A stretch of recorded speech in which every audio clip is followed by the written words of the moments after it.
Hi hello ನಮಸ್ಕಾರ. ಇವತ್ತು Karnataka special bisibelebath ಹೇಗೆ ಮಾಡೋದು ಅಂತ ನೋಡೋಣ ಬನ್ನಿ. ಈಗ 1 ಗ್ಲಾಸ್ ಅಕ್ಕಿ ಮತ್ತೆ ಒಂದ್ ಗ್ಲಾಸ್ ಅಕ್ಕಿ 1 ಗ್ಲಾಸ್ ಬೇಳೆನ ಈಗ ಕುಕ್ಕರ್ಗೆ ಹಾಕೋಣ. ನಾವು ಇಲ್ಲಿ ಈಗ ಇದನ್ನ ಸ್ವಚ್ಛವಾಗಿ 2 ಸತಿ ತೊಳ್ಕೊಳ್ಳೋಣ. ತರಕಾರಿಗಳನ್ನಾಗಿ ನಾವು ಕ್ಯಾಪ್ಸಿಕಮ್, ಆಲೂಗಡ್ಡೆ, ಕ್ಯಾರೆಟ್ ಮತ್ತು ಚೌಳಿಕಾಯಿ ತಗೊಂಡಿವಿ. ನೀವು ಬೇಕಿದ್ರೆ ಬೀನ್ಸ್ ಹಾಕೋಬಹುದು. ನಮ್ಮ ಹತ್ರ ಬೀನ್ಸ್ ಇದ್ದಿಲ್ಲ ಕಾರಣ ನಾವು ಬೀನ್ಸ್ ಹಾಕೋಣಕ್ಕಾಗಿಲ್ಲ. ಈಗ ಅಕ್ಕಿ ತೊಳ್ಕೊಂಡಾಗಿದೆ. ಈಗ ಇದಕ್ಕೆ 4 ಗ್ಲಾಸ್ ನೀರನ್ನ ಹಾಕೋಣ.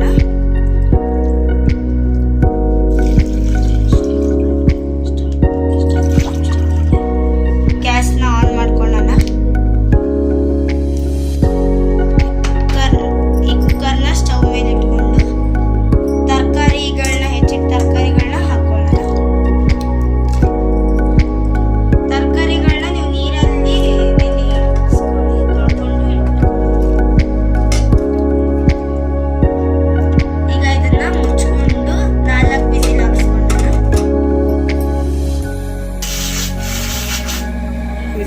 ಇವಾಗ 4 ವಿಸಿಲ್ ಆಗಿದೆ.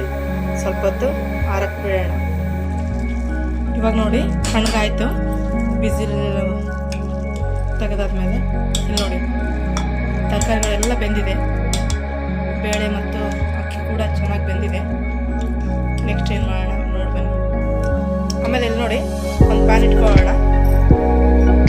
ಇಲ್ಲಿ ನೋಡಿ ಶುದ್ಧ ತೆಂಗಿನೆಣ್ಣೆ, ಇದು ಪರಿಶುದ್ಧ ತೆಂಗಿನೆಣ್ಣೆ.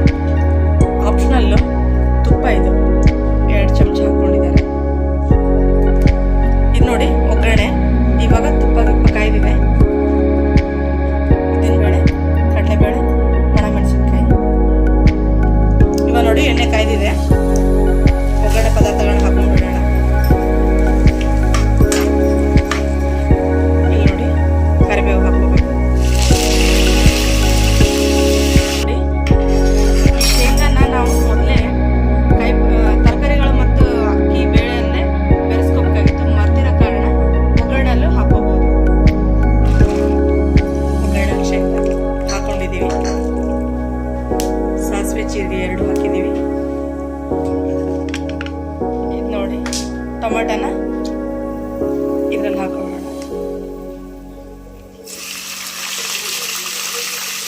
ಕೈ ಆಡಿಸ್ಕೋತಾ ಇರಬೇಕು, ಇಲ್ಲಾಂದ್ರೆ ಹೊತ್ತು ಹೋಗುತ್ತೆ. ಇವಾಗ ನೆನೆಸಿಟ್ಕೊಂಡಿರೋ ಒಂದು ನಿಂಬೆಹಣ್ಣು ಗಾತ್ರಕ್ಕೆ ಹುಣಸೆಹಣ್ಣು ನೆನೆ ಇಟ್ಕೊಂಡಿದ್ವಿ. ಇದನ್ನು ಇದರಲ್ಲಿ ಹಾಕೊಂಡ್ಬಿಡೋಣ. ಇಲ್ಲಿ ನೋಡಿ ಇದು ಅರಿಶಿನ ಪುಡಿ, ಇದು ಬಿಸಿಬೇಳೆಬಾತ್ ಮಸಾಲೆ. ಇದು ನಾವು ಮನೆಯಲ್ಲೇ ರೆಡಿ ಮಾಡ್ಕೊಂಡಿರೋದು. ನೀವು ಬೇಕಂದರೆ ಎಲ್ಲ ಅಂಗಡಿಗಳಲ್ಲಿ ಸಿಗುತ್ತೆ.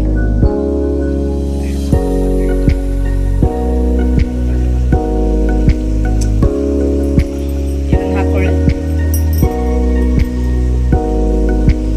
ಮಸಾಲೆ, ಅರಿಶಿನ ಪುಡಿ, ಬಿಸಿಬೇಳೆಬಾತ್ ಮಸಾಲ ಚೆನ್ನಾಗಿ ಮಿಕ್ಸ್ ಮಾಡ್ಕೊಳ್ಳಿ. ಇವಾಗ ಹಿಂಗೆ ಸೇರಿಸ್ಕೊಳ್ಳಿ ಒಂಚೂರು, ಮತ್ತೆ ಚೆನ್ನಾಗಿ ಕಲಿಸ್ಕೊಳ್ಳಿ. ಇಲ್ಲಿ ನೋಡಿ ಇದು ಸ್ವಲ್ಪ ಎಣ್ಣೆಯ ಅಂಶ ಬಿಟ್ಟಿದೆ.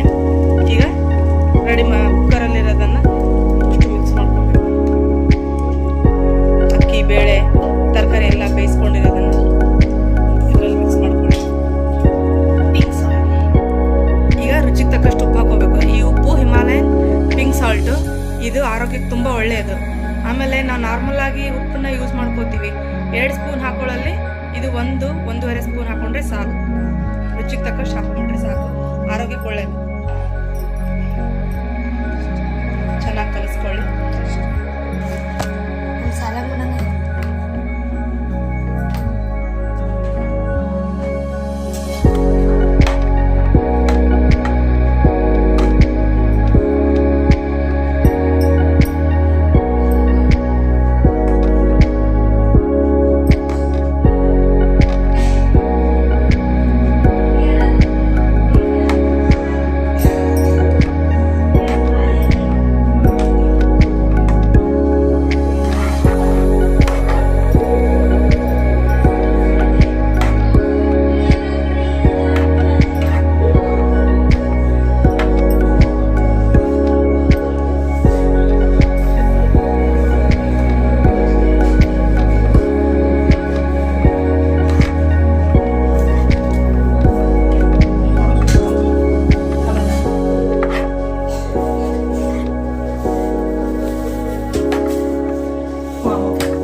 ನಿಮಿಷ ಕುದಿಸ್ಕೋಬೇಕಾಗಿ.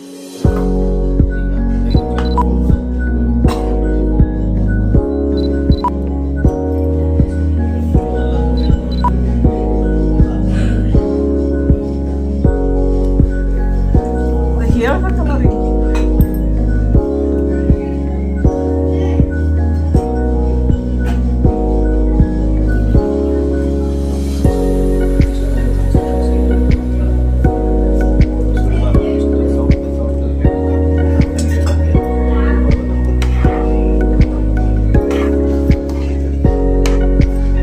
ಇಲ್ಲಿ ನೋಡಿ ಆಲ್ರೆಡಿ ರೆಡಿ ಆಗಿದೆ ಇದು ಬಿಸಿಬೇಳೆ ಬಾತ್. ಅದ್ರ ಮೇಲೆ ಕೊತ್ತಂಬರಿ ಉದಿಸ್ಕೊಂಡ್ಬಿಡಿ. ಇದು ತುಂಬ ಗಟ್ಟಿ ಆದರೆ ಚೆನ್ನಾಗಿರಲ್ಲ, ಸ್ವಲ್ಪ ನೀರಿನಂಶ ಇರಬೇಕು. ಇಲ್ಲಿ ನೋಡಿ ಹೇಗಿದೆ. ಇದ್ರ ಮೇಲೆ ಬೂಂದಿ ರುಚಿ ಬರುತ್ತೆ, ಟೇಸ್ಟ್ ಚೆನ್ನಾಗಿರುತ್ತೆ. ಅದಕ್ಕೆ ಬೂಂದಿ ಕಾಳನ್ನ ಹಾಕೊಂಡಿದ್ದೀವಿ. ನೋಡೋಕ್ಕಂತೂ ಸೂಪರಾಗಿ ಕಾಣ್ತಿದೆ ನೋಡಿ. ಇದನ್ನು ಟೇಸ್ಟ್ ಮಾಡಿ ಹೇಳ್ತೀನಿ.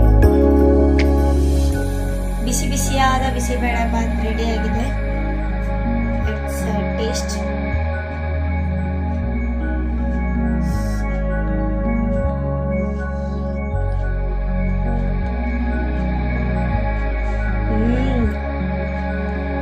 ಮಸ್ತಾಗದ. ಈ ವಿಡಿಯೋನ ಆದಷ್ಟು ಶೇರ್ ಮಾಡಿ,